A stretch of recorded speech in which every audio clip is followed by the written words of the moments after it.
Aku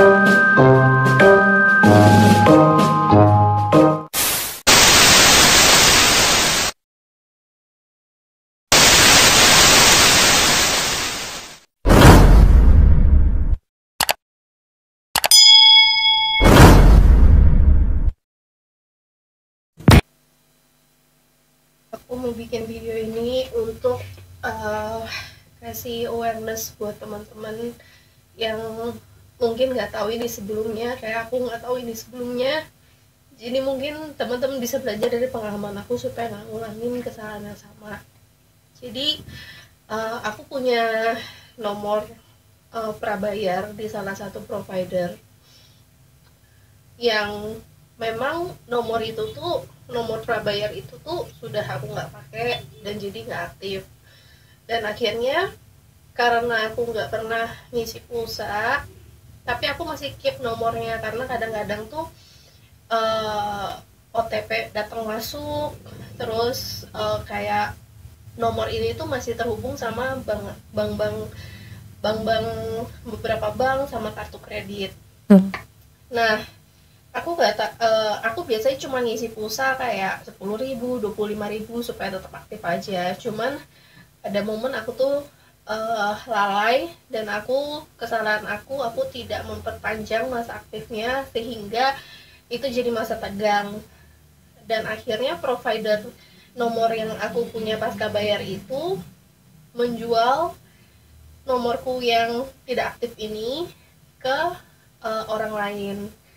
Singkat cerita, aku nggak tahu kalau ternyata provider itu bisa menjual nomor handphone kita kalau sudah tidak aktif dan lewatin masa tenggang. Nah, itu adalah kesalahan aku dan aku tidak tahu tentang hal itu sama sekali. Ternyata provider tersebut menjual ke orang yang ternyata adalah hacker.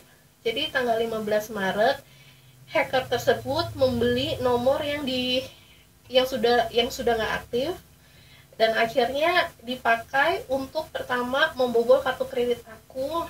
Jadi ada penarikan uang dari PayPal sejumlah $1.200. Habis itu akun Shopee bisnis aku masih connect ke nomor lama karena aku mau pakai nomor baru aku, tapi nomor baru aku tuh udah terpakai di nomor Shopee yang lainnya. Jadi memang aku masih pakai nomor lama itu. Dan akun Shopee bisnis aku, Miral Sugar Wax, diganti emailnya, diganti passwordnya, dan berusaha mencoba untuk mengambil saldo yang ada di Shopee aku, di Shopee Miral Sugar Wax. Orang hacker tersebut juga belanja Rp500.000 di akun Klook dan dia mencoba membobol banyak sekali aplikasi-aplikasi yang memang masih nyangkut ke nomor lama aku. Singkat cerita, kejadian itu sesuatu yang masih baru banget, jarang banget orang ngasih tahu tentang hal ini. Dan aku akhirnya hari ini membuat laporan ke polisian menyatakan tentang kronologi kejadian ini. Karena bukan cuman hacker ini itu ngebobol uang aku, tapi dia coba untuk meretas akun sosial media aku, akun bisnis aku, bahkan dia menggunakan nomor lama aku untuk membalas chat klien-klien aku.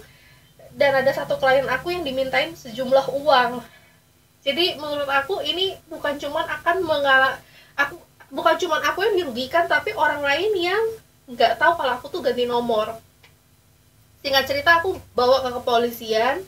Aku udah bikin surat laporan dengan harapan surat laporan yang aku buat, aku bisa kasih ke provider telepon ini untuk ditindaklanjuti atau enggak seenggaknya diinvestigasi atau seenggaknya diblokir sementara dulu supaya aku tidak kena hack terus, karena si hacker ini tuh selalu beraksi di atas jam 12 malam ketika aku lagi tidur. Jadi ketika aku lagi tidur, dia berusaha untuk membobol beberapa akun aku. Jadi aku tuh sampai paranoid, setiap kali mau tidur tuh aku jadi takut apalagi yang akan dibobol. Walaupun aku sudah ganti-ganti akses kan, tapi sebenarnya banyak banget karena itu nomor handphone aku tuh udah lama banget. Akhirnya dengan laporan polisi yang ada, aku datang ke provider telepon ke pusatnya untuk bilang kalau ini bukti screenshotnya aku udah print semua, laporan kepolisiannya juga sudah ada, dan aku minta pertolongan sama provider telepon ini untuk boleh gak sementara di freeze dulu, dan biar si hacker ini datang ke gerai untuk melakukan pengajuan ulang, karena aku udah ada kasih buktinya semua, screenshotnya semua, dan memang ada juga data kalau aku tuh memang pengguna lama, jadi sudah ada verifikasinya juga kan. Saya udah lampirkan surat keterangan polisi, saya udah lampirkan KTP saya. Yang bikin sedihnya adalah provider itu bilang kalau kalau memang udah masa tenggang, nomor aku yang lama itu adalah hak milik dia, jadi mereka bebas menjual nomorku ke pihak manapun gitu. Jadi dan itu sudah merupakan hak dari si orang yang membeli nomor aku ini, mau diapakan nomor aku. Terus aku tanya, emangnya tidak ada perlindungan sama sekali terhadap mantan customer? Aku kan juga customer gitu loh, kenapa tidak ada perlindungan terhadap diriku?